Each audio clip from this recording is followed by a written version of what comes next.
Andrew Harris was a former professional tennis player from Australia. He had a career high in singles of around 150 and 84 in doubles.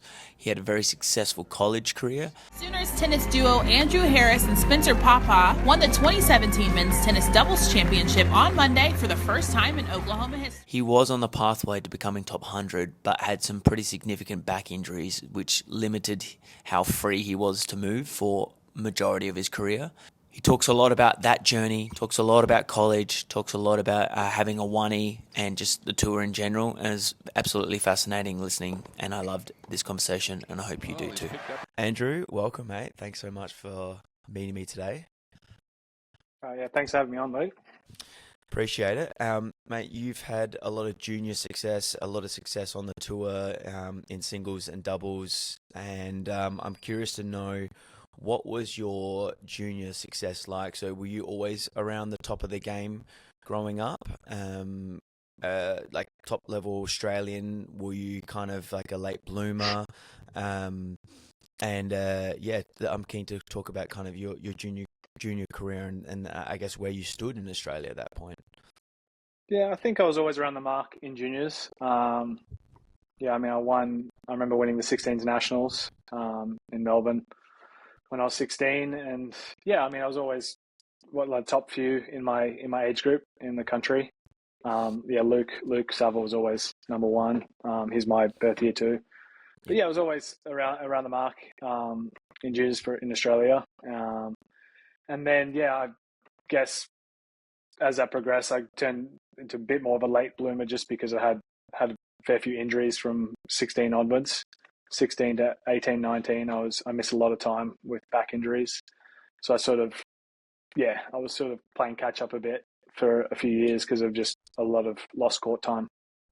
Was there anything in particular in your upbringing and just like junior training journey that caused more injuries that you think was a big part that you would potentially change, or looking back that you saw, oh, wow, I reckon that was a big contributing factor as to why I maybe had these back injuries?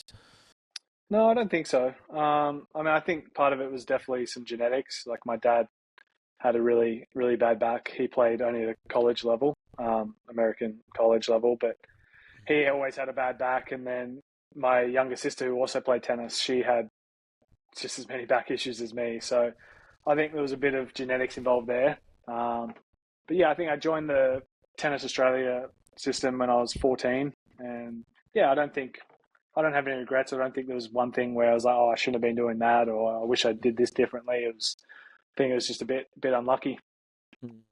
Because your mum was a pro, right? She was in top 100, and then your dad played, obviously, you just spoke about. What was that impact like? Were they always training you? Were they your coaches? How was that having like a real rock solid tennis family? Yeah, I think that's what helped get me into the sport. I was lucky we had a tennis court at home. So, my dad actually coached me till I was, about 14, from just at home after work, would get out in the backyard on the court and train. And I was lucky. It was worked well. And then, when I was 14 and ready to go into the Tennis Australia system, I had some great coaches along the journey there. And I think it also helped having my parents from a tennis background. They were great. Like my mum, obviously had a great career, and but I never felt any sort of pressure from them. They were always really supportive, and my mum sort of kept her career to herself. Never really talked about it unless we actually asked about her career. So I never felt any pressure, which I was very lucky, because I know some tennis parents can be pretty brutal on their kids. Yeah. What did she say about like her career and more so like the tour back then? What did she say, like how was it back then? And then obviously you've had your experiences, so like how would you compare like how it's changed over the time? Honestly, we barely even talk about my mum's career. I mean, certain matches I may have asked about, like a Wimbledon match here or Australian Open here or there, but she never really. I mean, it was obviously a very different time. Like it wouldn't. A lot of the time they were traveling without, as much coaches and support staff as what you would see today. But I haven't really like got into it too deeply with my mum about her career, to be honest. And maybe in the twilight years, mate, just sit maybe, down, maybe so. cup of coffee, cup of tea, just let's go Yeah, through it. but I Um, think it was kind of nice that though. It was just sort of like I said, there was never any pressure or expectation. Even though she'd had a great career, I never felt like I had big shoes to fill or anything like that. I was pretty lucky.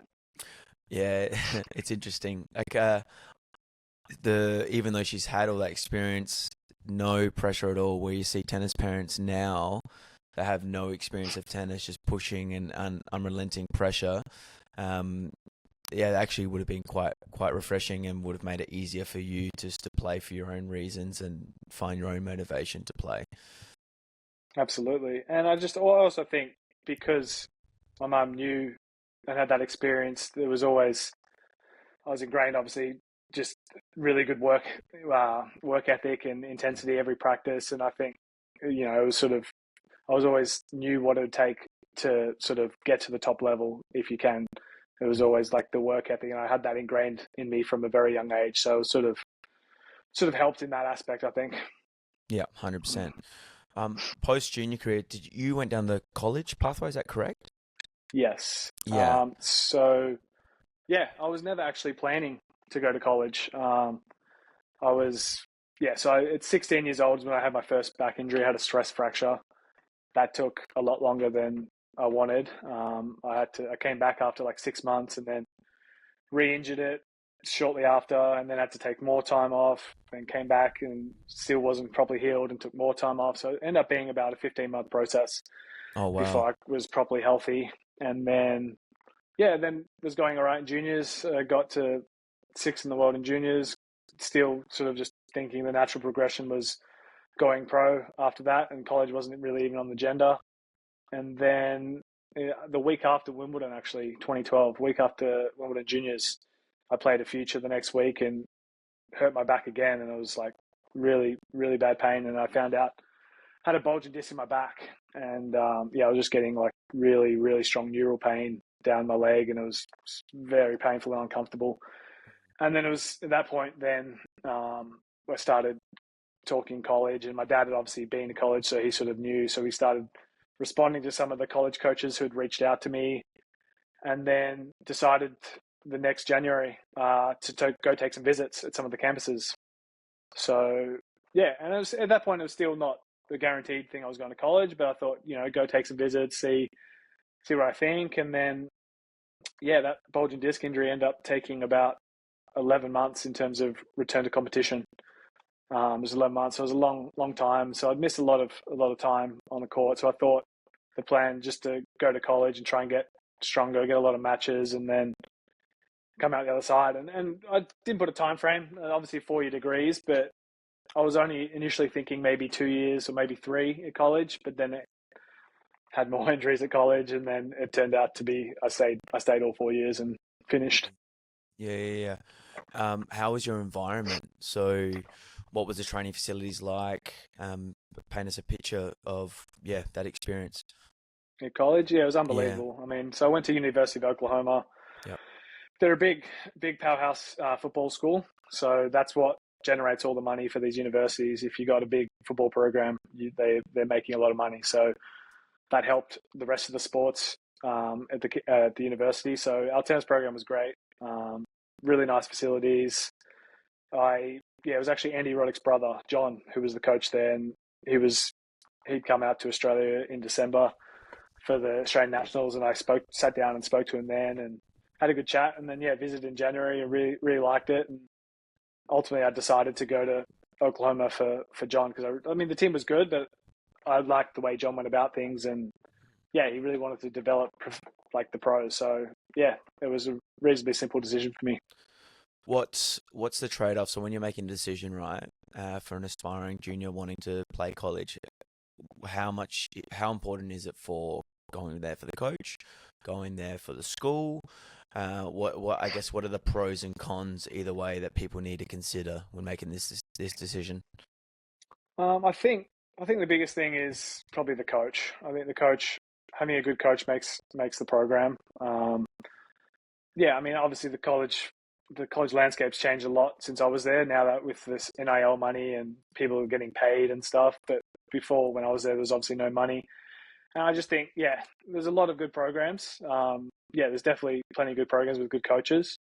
But I think also there's also some programs that I've heard plenty of stories of the coaches just flogging guys when they're injured and forcing them to play hurt. And that's something I was obviously very wary of because knowing my history with my injuries, I wanted to make sure I avoided a bad situation like that. But back to your question, I think having a really good head coach and the coaching staff makes the tennis program a lot better for sure.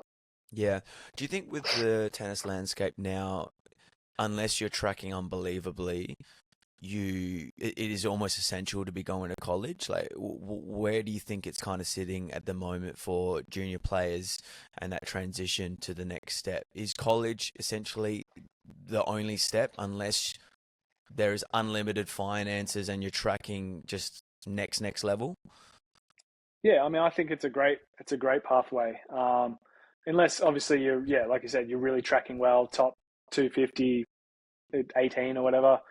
Or if you got, really good federation support, then, you have that question. But I think there's not too much downside to going to college because one, you can go for a semester, 4 months, you go for 1 year. And if you really don't like it or you're not enjoying it, you can just leave. So it's not like it's a 4-year commitment. You can go for 1, 2, 3, or 4 years. And I think it's just a no-brainer. And I think we're seeing a lot of players who've gone to college come out and have really, really good success fast on tour. And I just think they're more match hardened and their body's really ready for the grind of the circuit. Whereas I think sometimes, at 18, you can go to play futures and you're not doing well and you're mentally getting fatigued with all the losses, and obviously finance is another thing. But I really think it's a no-brainer, the college pathway, unless you're a real standout and tracking really well from a young age. Yeah. What would be, I guess, in a nutshell, the other kind of main reasons that college is a no-brainer? Like, let's say, like, parents listen to this and they're really on the fence thinking about it, or like aspiring players on the fence thinking about it. Why should they go to college instead of potentially just going through the futures grind? There's a few reasons. I mean, obviously, finances is one. They pay for everything. I mean, obviously, it depends on how much of a scholarship you have to the school you have, but I was fortunate I had pretty much everything covered, so I didn't really have to pay for anything while I was there, just a bit of food. So I think, being able to play matches non-stop, and they'll take you in the fall to some pro events. I was able to play 4 or 5 pro events in the fall with one of the coaches, and I didn't have to pay anything, and just great training every day with your team, individualized training. You just develop your game and just play a lot of matches, especially in the season. You play a lot of good opponents, get really match hardened, and you can get obviously a lot of gym done. And I think it's just also you avoid the mental burnout, I think, from those years of 18 to 22, where if you're a bit of a late developer or a late bloomer, you're coming out of college, hardened and not have taken many losses in futures, and you just get quite burnt out. Finances, another thing, losing money. And the other point is just studying. Like, if you stay the 4 years like I did, you get a degree. And I think that's something that can take some pressure off you on your tennis career, because you've got something to fall back on should tennis not work out. Like, I got a business degree, and I would like to use it one day. And I think just takes a little bit of pressure off knowing you have a bit of a backup plan. Yeah, 100%. And then also, like, I think about it as an Australian being a tradie, right? And you do an apprenticeship to see whether you might want to be an electrician, for example, right? It's almost like your apprenticeship to see whether going pro is a viable option, whether you kind of get a taste of all the elements of what it would be like as a professional tennis player. And then you get to decide whether it is a potential career pathway or an option that you want to take. So from that point of view, you're not burning through finances trying to figure it out, and then there's so many other benefits along the way that, like you said, I just think it's a complete no-brainer that I think everyone needs to seriously consider. Yeah, absolutely. And I think yeah, the Tennis Australia is doing a much better job now of because you obviously have to get your schools finishing on time, so you're eligible to go to college. And I think they're doing a great job of encouraging people now to go to college, which I think it's a really positive thing. Whereas in the past they weren't as much. Like, is that a shift? Um, What was happening before when you were younger? I would say it was. I was questioned about my decision going to college. I Okay. would say, like maybe, yeah, maybe question. Are you sure that's the right thing for you? Sort of because, yeah, I mean, I was in the program. I had funding. I had a coach for if I chose not to stay. So I was lucky to have that support from Tennis Australia if I Mm. chose to go down the pro route straight away. But it was almost just sort of like, yeah, I was questioned a little bit of just, are you sure you're making the right decision for your tennis career? Mm. And I think some guys can go to college and lose sight of their ambition for tennis if they get caught up in all the partying Mm. and whatnot. But if you go to school with a clear goal and you want to play pro tennis, I think you can have the best of both worlds and make it work. Yeah, absolutely. This episode is brought to you by Rackets and Strings, which is Adelaide's leading racket specialist. There are two locations, one in Mile End and one in Summerton Park. But don't fear, if you're not in Adelaide, you can go online and get everything you need. All tennis accessories, all racket sport accessories as well. If you are in store, you can try before you buy. They have two hitting walls in both their locations. You can take a demo away, and you're getting expert advice from the best in the business. They are a family business that have been doing it for 40 years, and Matt has been doing it for 20 himself. So he is extremely knowledgeable and is very good at steering you in the right direction to actually get the right equipment that is going to be good for your personal needs. And that's what makes them better than the rest, in our opinion. So please head to Rackets on Strings online, or if you're in Adelaide, get in store and get the best deals in town. So obviously you've spoken about your injuries, and that's obviously a limiting factor to take your career forward, right? So career high of around 150. Were there any other limiting factors for you to go higher? Did you feel like you had the weapons or the game to go higher, but was it just the body that you felt like really made it hard for you? Looking back, is there anything that you go, maybe needed to change that or develop that if I had my time again? What are your Um, thoughts?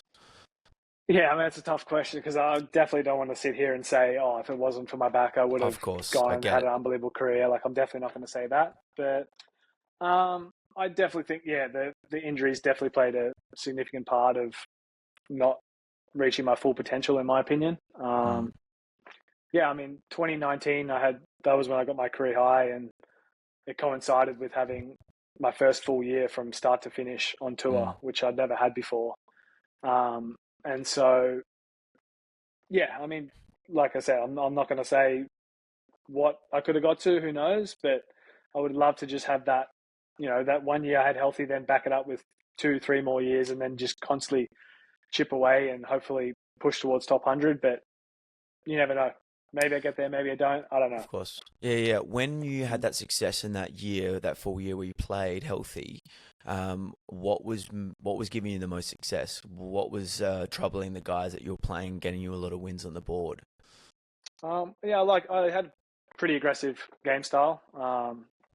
I like to come forward, look to attack with my forehand, and come forward and finish in the net. I was a pretty instinctive player, so I just sort of played a lot more on my terms, not as much maybe what worried about what my opponent was doing. It was more about how well am I executing what I'm trying to do. But yeah, I like to be quite aggressive baseliner and then look to come forward and finish it in the net. And I think Mm, when I just got really match hardened in 2019 and just got some confidence from playing a lot of matches and the body was holding up, and it just flows on from there. And that's where I think you just need that continuity to then build on that the next year and then the year after that. And then I think you can just break through some of the barriers. mm. How, how important is it to be instinctive on the match court? And then also just the confidence that you're building. Um, with a lot of matches, is that really essential for you? Did you find it easy just to have a sense of confidence without necessarily having a lot of matches under the belt? Because that can be really tricky for a lot of players to find. Yeah, no, absolutely. I think I definitely gained all my confidence from the match wins. I mean, I think especially early in tournaments, like first rounds, maybe second rounds, I was always not playing as well. But then if I could get through the first, second round, I always felt like I played significantly better the rest of the week. And I think, yeah, I've always found like my first rounds probably the toughest, just because, yeah, just I don't know if it was a confidence thing, but I just found the rhythm, everything, just relaxed a bit more once I got my teeth into the tournament. But I also think from a confidence thing, yeah, I definitely, even that year, my career where I got my career out 2019, like I had a stretch leading to US Open where a 6-7 week period where I barely won a match. So like you can still have your best year on tour, but have a big losing streak as well. And Mm-mm-mm. I think it was important for me to remember that while you might be, losing confidence, it can literally turn in one match. Like sometimes it only takes one match to turn things for you and get that confidence back. So I never got too high and I never got too low in terms of my confidence, because I know tennis is it's a funny sport how quickly things can change. Yeah, yeah, yeah. And in terms of the instinctiveness, so for you, like you said, you're very instinctive on court, and I Hmm. think it's really important to have that element on the match court. Um, what is that something that just always came naturally to you, and do you think that's a super essential when you're playing in the match court to not stress too much about, I guess, what you're doing all the time tactically, or some things that you're trying to bring into your game off in like your training sessions, etc. Yeah, I mean, I think my dad did a good job of sort of coaching me to play aggressive, and especially in big moments to just take it on and be aggressive. And I think it came a bit natural to me too. Like I liked sort of see the ball, hit the ball. Like I timed the ball reasonably well, and I think it suited my sort of personality to be instinctive. And Mm. yeah, I mean, obviously you still get nervous in moments and stuff, but I think it's just about still be willing to go after the ball and you know take it on. And if I lose the match being aggressive or going down swinging, like that, I can accept that more than if I was Mm. passive and then lost because I was, afraid to miss. Like I never wanted to lose that way. And that was really ingrained in me from a young age from my dad, which Yeah, I think was good. yeah, that's elite. I think if that's instilled from an early age, that could set you up to have a lot of success where you're going to be playing free and aggressive when it matters, right? Rather than a lot of players playing really tight and passive and conservative, Hmm. which can put a real ceiling on the level and how far you can go if you're not willing to take it on when it matters. Yeah. And I think when you see the top guys play, the guys, who win in those big moments, I think they really take it from their opponents rather than wait for them to miss. And I think it's just proof from watching the top guys do it as well. Yeah, yeah, 100%, 100%. Um, Mate, you've got a 1E, and you just don't see that too many guys having a 1E these days. Um, did that place any limitations on you? Did it was it an advantage for you? Did it get really picked on? What was it like? Because you just don't see it, and there's not as many guys with a 1E rolling around these days. So, what's that like at a tour level when the ball's coming in hard and fast? I mean, yeah, that's a great question. Well, strip it back to actually my earlier days when I was a junior. It used to get, obviously, when you're not strong enough, and especially up high, guys would just expose it or kids would just expose it all the time because I just wasn't strong enough. And I remember traveling to Europe to play some European tournaments when I was probably under 14s, and I was just on the clay and I was just getting exposed big time on it. And I remember coming home and I was like, I'm switching to a two-hander. I told Dad, I'm like, nah, I'm sick of it. I'm switching to a two-hander. And I gave it 2 weeks at home, and it just was not natural. I could not get my left arm to work with my right arm in the back. It was just, I was so much more natural hitting a one-hander and could generate much more power hitting a one-hander. And I think it was just a matter of you just got to wait till you're strong enough, um, so you could handle those balls, above your head. And I actually think my backhand was actually better than my forehand from a technical perspective as I got older and worked in the pros. I actually thought my backhand was reasonably reliable. But with that said, in pros, it's definitely a limitation. I think of the one is particularly on the return. I think it's most noticeable on the return. Not so much in the rallies. I was more than happy to have a one, but I think on the return with like guys kickers these days and bombing in serves, just being able to have a second hand to just bunt it back would be so much nicer. Whereas a one, you still got to, unless you're chipping it, but if you're trying to hit over it, up above your head off a good kicker or timing it perfectly, it's much more difficult. So if you could, I wouldn't say if I had time again, I'd hit a two because it wasn't natural. Like I definitely tried that, but I think it's definitely an advantage on the return having a two-hander for sure. Do you think it's workable to teach, let's say, like a two-hand return but play one-y? Like, because I've seen a little bit of that recently where some guys actually doing that. Yeah. My dad actually suggested that, but I'd never really bought into it. It really wasn't natural enough, my Tui, to, if blocking is one thing, but if I actually had to generate on the return and a full swing generate, I just don't think it was natural enough. So I never tried that path, but yeah, like you said, there's definitely a few guys doing it. I know Alex Rybakov has done that. He's kept his one-y in the rally and he's hitting a two-y on the return and seems to be, from what I've seen, working okay for him. But but back to your question, I think the biggest limitation at the high level was definitely the returns. Yeah, it's interesting. Do you think just some people are born to have the one-y though, and it's just it will always remain in the game because, like you said, it's just so much more natural, or will it almost become extinct because the game's gone too hard and fast, and people will just revert to being taught the two-y from a young age, and it kind of just is not even taught in a way? Yeah, I mean, I hope that it still exists, and people, like you say, the real natural ones stick it out. But I can't help but think it's going to be just slowly phased out. I think coaches will just, from a young age, just teach the two-handed backhand, and guys will get natural enough from a young age to just hit two-handers. But it's a shame because I really enjoy watching matches with the guys who have one-ies. It's just, it's something different. And obviously being a one-y myself, I just love watching it on TV. Some of these pros who have great one-ies but I can't help but think it's going to slowly phase out for sure. Yeah. What if you do have a one-y? What is essential to, I guess, for it to withstand the highest level to actually transition up levels? What would you recommend, or what's really important to make sure you build into that side, the backhand side for you if you've got the one-y? I mean, I think the strength is a big thing, obviously. You got to have good strength, especially above your head. But I think technique is very important on the one-hander. I think you got to be technically pretty sound, and have a nice finish, nice follow through. I think for guys who don't have the full follow through, you're a bit more limited. But yeah, I think technique is very important, especially on the one-hander, because it's already tough enough as it is, let alone if you have some poor technique, you can get exposed even more so.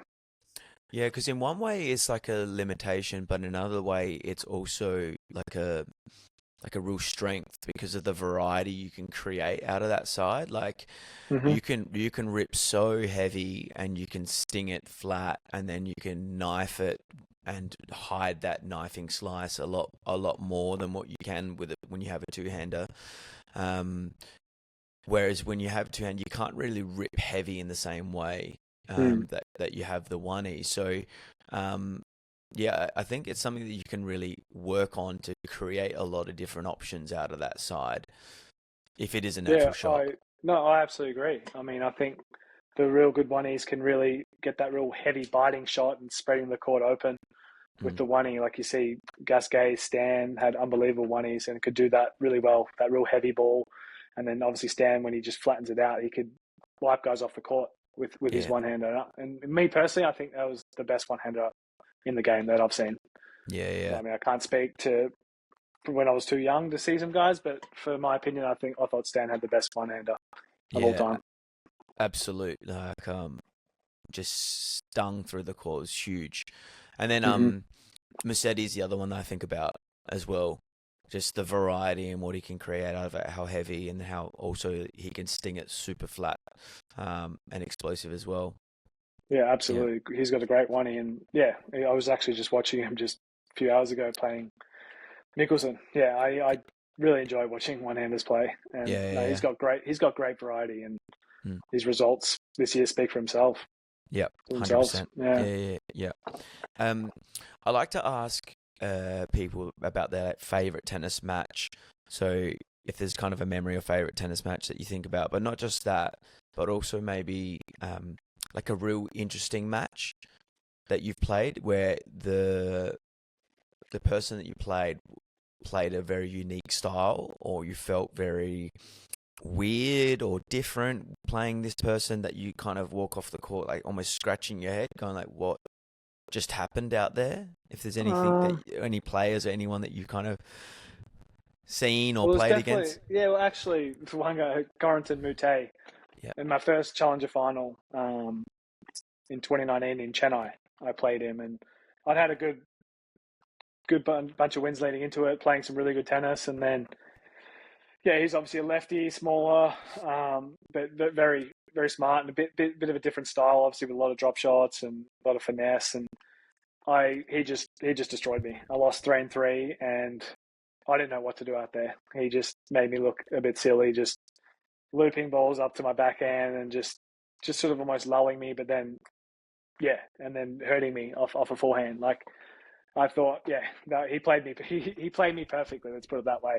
And yeah, I remember walking off that match and just like, damn, I just got chopped. I didn't. I tried changing things, but I just to no success. Mm. It shows that there's a place for different styles as well, and it doesn't have to be just super big guys just dropping absolute bombs and hammers all the time. Variety can still break so many people down, and I think it's something that we need to teach better, is having Hmm. a varied skill set to throw in different options to break rhythm, and expose people in different parts of the court. Yeah, absolutely. And I think it's very important. But I think the way the game is shifted, where we're seeing less and less variety on the men's tour. I think Mm, a lot more of the guys are playing the same way. The use of the slice backhand is not as pronounced as what it was probably when I was growing up or watching Roger in that sort of era. Um, and obviously courts were a bit quicker then, so I think it accounted for some, you know, for some difference in game styles. But I think now with the court slower, and the ball's a bit heavier, we're seeing a lot more guys playing more of a similar way of just like being much more aggressive and less variety. mm, mm. Did you feel that shift after COVID? Like I've spoken to a few guys, and they said something kind of changed around that, where the courts got slower, but then also um, the guys coming up after in and around that time, everyone was just playing bigger and stronger, and the challenger level just really rose a lot. Yeah, I mean, I can't really say because I mean, obviously, I only had a limited stint in the singles with like, you know, I didn't play a huge amount of years to say I couldn't say it was super. And I played 4 years of college tennis, so I couldn't for sure say, oh, it's a noticeable difference. I mean, definitely watching on TV, I can definitely notice a difference. But when I was out playing on the challenges, I didn't know. I mean, I guess I was kind of trying to play the same way of like being really aggressive too. Mm, mm, mm. So I didn't notice. I wouldn't say like from when I was 18 to 27, I noticed a big difference or something. But definitely watching on TV, I'm noticing it from when I was, you know, watching Roger and those sorts of guys when I was younger. Yeah, yeah. So was the injuries that you had like a reason for you to transition to doubles? That it was just getting harder for you to maintain the body for the grind in singles and backup matches in singles? What was the decision around transitioning to doubles? And then when you made that decision, how did your approach to the game change? Yeah, so I was obviously struggling. So after 2019, I had the full year, but then right in the last, I was actually in Playford the last week of the year. I was in the quarterfinals and I got another back spasm mid match. Had to pull out. And I just thought, just a typical back spasm, a week of rest and treatment, anti-inflams, or rehab, all the normal stuff, and it'd be good to go. But like what it had been for all the other years. But this time, I just never felt quite the same after that. It just never really healed properly. You could say. And then obviously COVID hit 2020, and I had another procedure done on my back on my disc to try and help that. The same one I had done in 2013, which I had some success with, but this time I didn't. And then also my hips had been bothering me for a while. So in 2021, I actually got double hip surgery just to shave the impingement bones, repair the torn labrums, and with the hopes of having better hips, it would give more range in my hips, it would help my back. So I went down that path. The surgery was a success with my hips. Like they were feeling better, but then when I finally came back to playing singles, like almost every second singles match I played, it was like a back spasm. And this was for a few months, and I was sort of just like, I just can't keep going on with this toxic cycle of like getting over the spasm, doing all the rehab and everything, coming back, bang, spasm again. It was just like, I was just worn down mentally from it, and also just, I tried a lot of different things off the court with my off-court training, weight bearing, non-weight bearing. Was very diligent with all my rehab, and tried all avenues, and then it just wasn't improving. It just got to a point where I couldn't keep going at the way I was going with a back spasm once a week. So then I thought, I'll just give doubles a try, thinking it was going to be better for my back. And so played doubles for just under 2 years, full-time doubles. But similar sort of thing. Like my back was still having issues, and I was just, if it wasn't for living on the physio table, just getting treatment every day, I was in a bit of trouble. So I found that pretty tough and not as enjoyable, especially as playing singles. So I found the doubles a bit more challenging from an enjoyment perspective. Why is that for you personally? I just think I found the practice is a bit monotonous. Always practicing sort of the same thing, very repetitive sort of stuff. Whereas singles, you're working on a million different things. All the points are all very different. Whereas doubles is all very, very similar stuff. Each practice was too similar.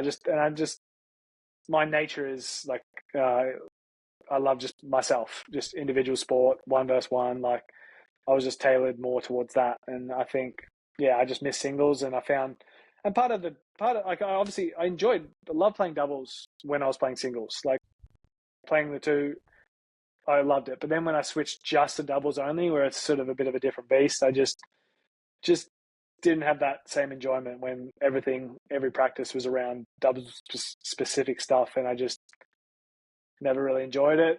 And it obviously didn't help me being injured as well. So like playing through pain and constantly living on a physio table didn't help me enjoy it anymore. So maybe I would have enjoyed it more had I not been constantly dealing with back issues. But at the same time, if that was the case, I would never have stopped singles. So 100%. Yeah. Is there? I think you got a good perspective on this because you've loved and played super high level singles, and you've played super high level doubles, achieved a lot of success in the 2 years that you're on tour, cracked top 100, had some great results. So is there a place for doubles? There's obviously been a lot of talk about the doubles tour, and you experiencing it firsthand. What would need to change? What are your thoughts on how the doubles tour can be more feasible as a more profitable as a more profitable product in the game that is going to be workable? Yeah, I mean it's a real challenge because obviously, I think there's a place for doubles for sure. I mean, ideally, you'd like to see more of the singles guys playing some doubles to get a bit more publicity and a bit more fans out for sure, because they bring the crowd. But I just think from a actual, and I know this has been floated by some other doubles guys, which I actually think is a great idea. I think men's doubles has become so, the points are so short and so serve dominant, serve and first volley dominant. Guys are just camping, service partners are just camping on the net and just knocking, cherry picking volleys away on top of the net. And I just don't think as a product that's amazing viewing. So I think, I can't remember who raised it, but I'd love for for the service partner, they have to start behind the service line while your partner's serving. So then it actually requires more skill for their first volley, and it lets the returners get into the point better, rather than just to serve first volley point over, serve return error over. Like, make it more so there's maybe a few more rallies, and I think that'd actually be, yeah, a bit more. It could help the product. I'm not saying it's going to fix doubles or anything, but I think it would help the product for viewers. But yeah, it's a challenging one because, yeah, you'd like to see obviously more fans get out there for some doubles matches, but yeah, and that's where I think having some more singles players play would help. But the reality is the year is so long and demanding that, and they just don't want to play outside of maybe the slams or some of the masters. It's just too many matches. 100%. Yeah, Dave McPherson I had on, he spoke about that exact rule change. Like in kind of similar pickleball, we can't go in the kitchen, can't go into that area, that service box area, until the first ball has been struck and it's landed in the court. And yeah, I think that would be an incredible change. That would make such a difference to kind of create some rallies and some excitement, because how good is doubles when you have some of those rallies? It is so fun. Yeah. Like when you see those like hot shot rallies with a lot of back and forth bowling, it's I think it's great viewing. But too many of the points in doubles are just serve and first ball, and it's just, I can see how it can be, not super popular amongst the viewers if it's always like that. Yeah, if you don't absolutely love tennis, then it can be, I don't see how anyone's going to enjoy watching it. Like, you got to have a proper tennis background to really enjoy and understand, like, wow, that positioning's awesome. Oh, the way they're picking off that volley, like, super skillful, great court awareness. That's, yeah, you're probably only going to appeal to tennis nerds that froth it. No, for sure. Yeah, for sure. Yeah. But also, is doubles viable? So you had success. You were doing really well, and you were in the top 100. And is it still profitable and viable? I mean, my career, I was 84, and that is not making money. That's not making money. No. So I think if you top 40, I'd say maybe you'd be making good enough money. But I think if you're not, you'll make a little bit, but I just don't think. I don't think, personally, it's viable unless you're at the top of the game. But the way the point structure is, it's very tough to make those breakthroughs in ranking, because you can win 10 challenges in a year and still be 70 in the world, which doesn't get you in tour events week in, week out. Like, you sort of have to catch a break at a Grand Slam and go deep there, so you just break through some of the ranking barriers. But I think once you can break through the top 30, top 40 and get in some of the bigger tournaments like the Masters and obviously the Slams, I think it's easier to stay there than it is to actually break through and get there. So, yeah, but where I was, 84, absolutely financially not viable. Okay, so 84 in the world, how much are you making at that? I never did the calculations. Okay. But I wouldn't have been making money, I wouldn't think, no. Yeah. Okay. And is that because also singles guys can just kind of come in when they want? Like, how does that work? Is there like a rule around, if you have a singles ranking, then you have priority over someone if they wanted to play, let's say, two singles guys? The entry system for the men's is best combined singles or doubles. So it could be either. And the women's entry system uses doubles priority. So just doubles priority. And then they have a few spots on site for singles or whoever's highest. So it's quite different for the men and the women. Okay, so for men, it's actually harder, and you're destined to struggle a little bit more if any singles players just want to play, and then obviously if you're not getting probably enough points unless you're playing already at the top. The cuts are definitely stronger for the same events, like 250s, 500s. The cuts are a lot stronger for the men than they are the women because of the entry system of the rule, where men's is best of singles or doubles and the women's is doubles for the advanced entry. So definitely affects the strength of the cuts for sure. Yeah. I just want to go back to like a favorite match of yours, because we spoke about like a very interesting, weird match playing against Mute. But is there like a favorite match in your career that stands out that you just like you think back to every now and then and go like, oh wow, like that match was sick, or for whatever reason.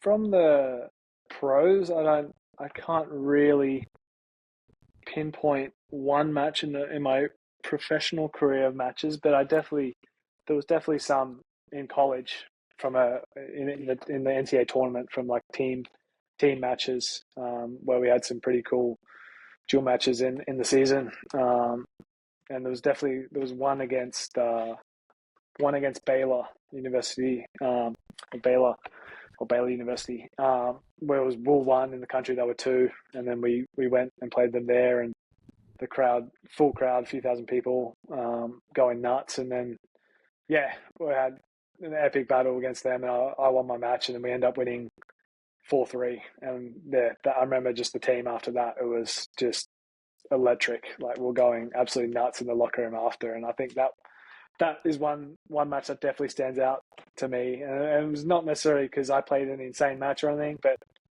from a team perspective, it was pretty special. But yeah, off the top of my head, I just can't really think of one pro match where I was like, really, I go back on and talk about it or remember it. Yeah, I'd have to think about that a bit more. Yeah. But that's so cool about that college memory, because you don't get really memories like that in tennis. That's what I think so sick about college, is that that real intense camaraderie with the boys or the girls in your team, where like everyone's getting around each other, you get the clinch win, everyone's jumping on you, and you kind of on the bus back after that just celebrating. Like that's super special, because you don't experience that in tennis, man. It's just so individual. So that's so awesome. That another reason why I think it's great to experience college. Yeah, no, there's some really, really special memories, and I think I have a few more of them from college than I do from my pro career. But you also you just make some of your teammates are friends for life, and it's pretty special. Yeah. Do you still talk to the guys? Like, are you close with people from the team in that era? Yeah, I talked to not everyone. Like, I mean, it's just hard. We had almost a fully international team. Like, we had maybe 1 or 2 Americans, and the rest were international. So definitely a few of them I still keep in contact. Not all of them. It's just a bit challenging to keep in contact with everyone, but definitely a few guys I still keep in contact and are good friends with. Yeah. Yeah, that's awesome. You love it. Yeah. I just want to kind of talk a little bit about like the Aussie tennis culture. So being through the Tennis Australia system, how was that culture of training? Did you have a really good cluster? Do you feel like the Tennis Australia system gave you like a lot of opportunity to transition well to the men's game? What was that like? Yeah, I think I was pretty lucky. I think when I was coming through like 15, 16 in the program, I think they had it going really well. I was coached by a guy called Simon Ray. He coached me for 4.5 years until I went to college. But yeah, it was great. It was a great training environment. There was a handful of coaches in Melbourne, and you had a signed coach for 2, maybe 3 players per coach. We all had a great training environment. Everyone was training at the same time in Melbourne, and I think when we had that sort of structure in place, we had a lot of depth coming through sort of similar years, like 92 birth year, 93, 94, 95. Like my birth year, 94, it was like Luke, Saville, me, Chris O'Connell, Jordan Thompson. We had quite a good group, and I just think the above ages and below, there was a lot of depth, and I think they invested heavily in the junior tours, so playing ITF juniors, and so we always had a handful of guys in and around top 10 in the world in juniors and playing the Grand Slams, and I think that was great. I think I was lucky that I was able to come through that sort of structure within Tennis Australia, and I think they did a great job then. And yeah, I mean, they've definitely had some changes in structures a handful of times over the years, and I think, to my knowledge, it sounds like they might be going back to a bit more state-based setups, and I think personally, that's the best way to do it in my opinion, and because that's how sort of I came through with a lot of guys, and I thought it was a really good system. Why is that? Why do you think it's better to have state-based system? Well, I just think when you're young kids as well, like you can stay at home, which I think is an advantage. You don't have to go into state when you're young, and which is not saying it's the worst thing, but I just think being in your home environment, having a good assigned coach and a good environment where everyone's training together, and yeah, I mean, obviously I'm a bit biased because that's sort of how I came through, but I think when you look back at the guys who came up through that system who have then progressed into top 100, it has like a decent track record. Yeah. Makes sense. Well, I think that's where we've had some of our best classes come through when it's been that way. And yeah, and that's not to knock anything about like the systems before that. Like, I mean, I did the training block up in Brisbane for where the NTA is, with James Duckworth. And no, I mean, it was similar. It was like good environment, a lot of players across the courts, like good atmosphere, and I mean that was good too. But I haven't obviously been a part of that personally, so I can just speak on what I came through, and I thought it was like a great system. Yep, nice. So post-career, you've transitioned to coaching. Was this a real natural progression for you? And you've been working with James Duckworth, Olivia Gadecki, and I think Alex Bolt, yeah. How did that come about, and what's it been like being on the other side, being as a coach rather than a player? No, I've enjoyed it, and obviously I've learned a lot. I think when I was Indian Wells last year, I was sort of a bit of a crossroads with the doubles. Do I want to continue or not? My back was not feeling good. And then James Ducks had just sort of was feeling me out. I think texted me like, what's my schedule? I think he'd messaged me a week before that saying like, what are you playing next? And I just said which tournaments, I think. And then 2 weeks later, he messaged me again, like asking what my schedule was. And I was like, that's a bit strange. Like, well, why does he care? Like, I'm playing doubles. and then he just asked and said, well, would you be interested in doing some coaching me for some of the weeks, doing some trial weeks? And I said, yeah, let's do it. So we started the week before Houston, which was the second week of Miami. We played the Challenger and then Houston.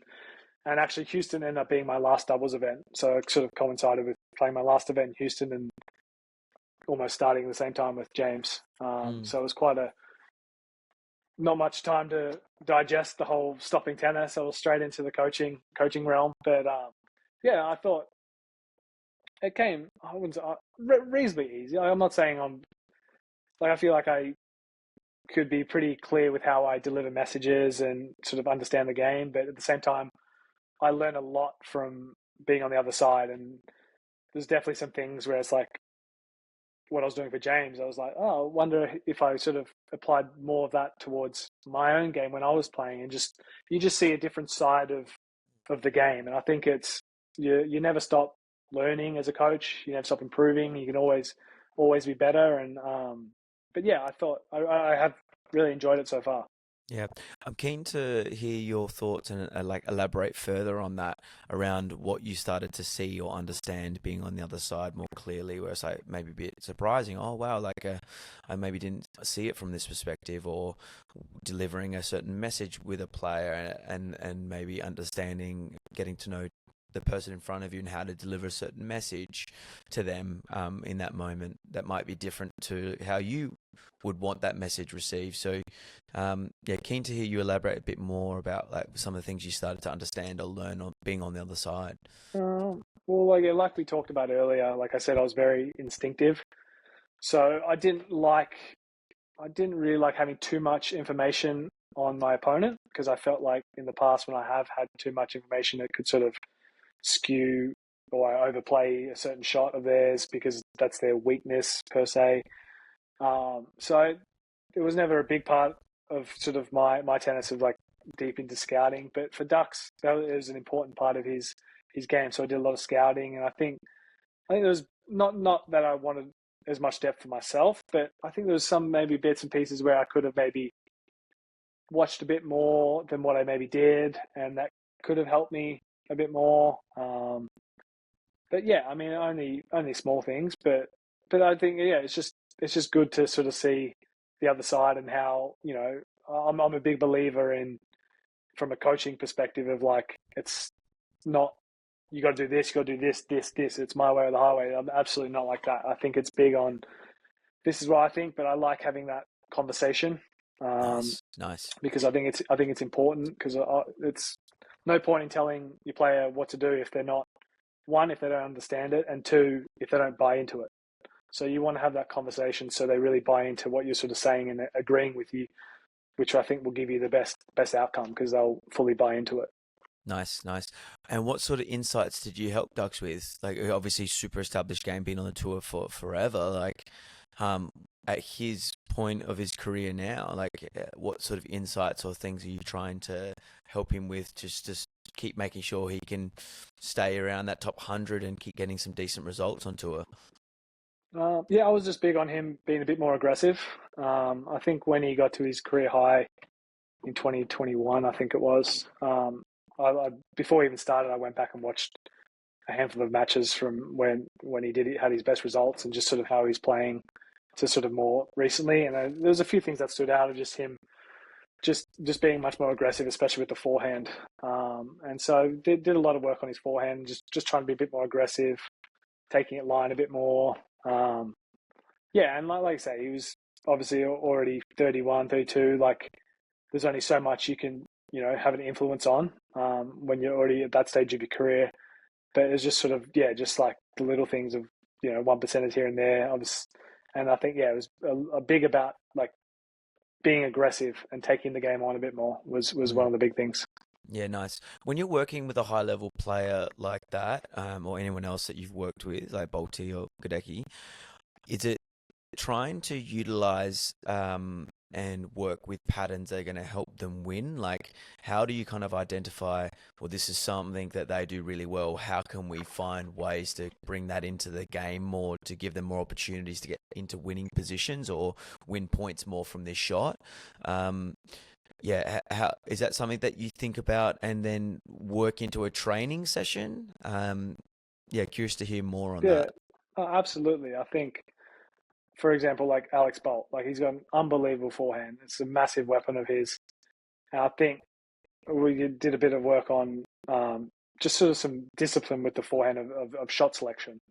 Like, yeah, he's got unbelievable forehand, but it's more about sometimes being a bit more patient, pinning guys more into their backhand and waiting for the right ball before they redirect line, rather than redirecting line off a ball that's just not there to be hit. And because it's such a weapon of his, I don't care if you hit 3, 4, 5 balls in there. It's like, it's not, I know personally from playing him, it's not a comfortable ball to be facing. And I think it's just, yeah, drilling in, using their strengths, but drilling in some patterns of play that really, really suit their game. Yeah, so I think that works best for sure. Nice, because then when he does make that right or best shot selection, it's going to be so much more impactful. He's probably going to win way more of the time because you're using it at a better time. Absolutely, yeah. Yeah. No, for sure. And then also the difference between working with guys and girls, like you've had experience with Olivia, and then obviously the two guys we've spoken about.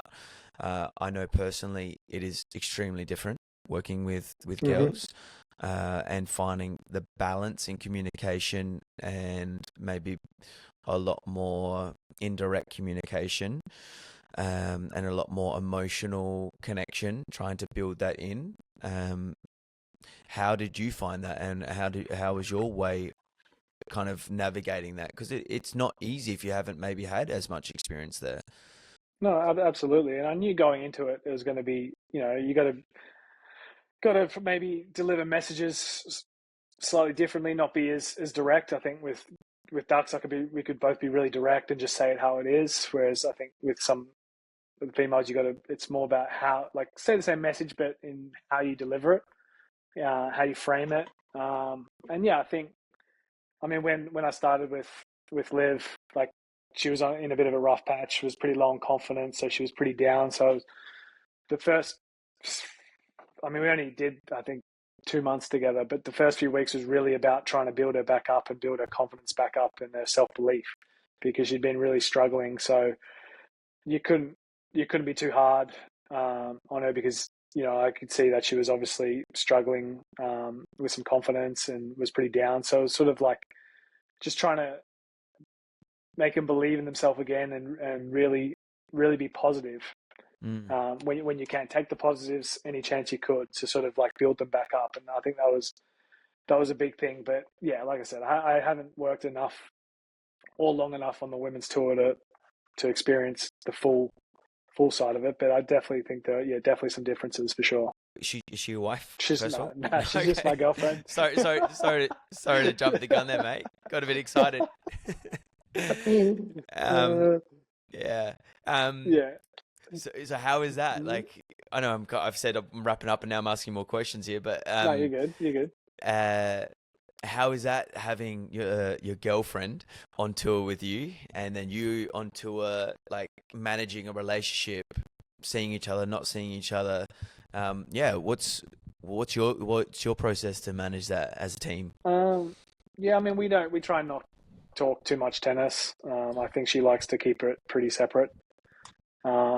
Yeah, I mean, I think I had last year, around Indian Wells, I think I had 2 weeks. I just sort of helped her out because she didn't have a coach there, and we learned that that's not going to work again. She didn't really didn't really separate the two, of the personal and the coaching, as well as maybe what I could have. So Yep. I think it's for the best. We try and keep the tennis separate, but yeah, it works out well when we can see each other at tournaments and stuff. So we're never apart for too long. Nice. Yeah. Nice. I love it. Yeah. Well, that's a good way to find out, mate. Just 2 weeks, done. We're never doing that again. Never done that again. Yeah. Nice. Yeah.